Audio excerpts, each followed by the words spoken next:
براہ راست آپ کو لے چلیں گے شاہد خاقان عباسی میڈیا سے گفتگو کر رہے ہیں۔ منڈی میں قیمتیں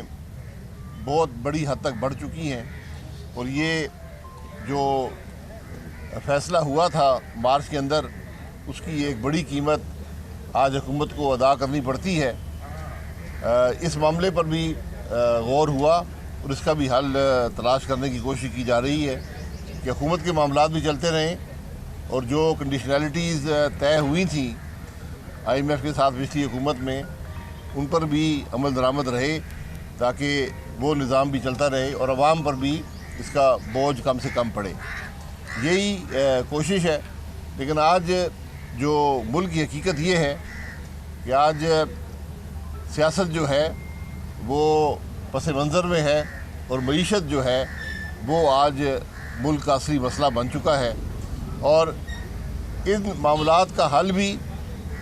آپ کو سیاست میں ملے گا، لیکن ایک حقیقی سیاست میں جہاں پر نمائندہ حکومت ہو، جہاں پر غیر آئینی مداخلت نظام کے اندر نہ ہو، وہیں سے پاکستان کی معیشت کے استحکام کا سفر بھی شروع ہوگا۔ آج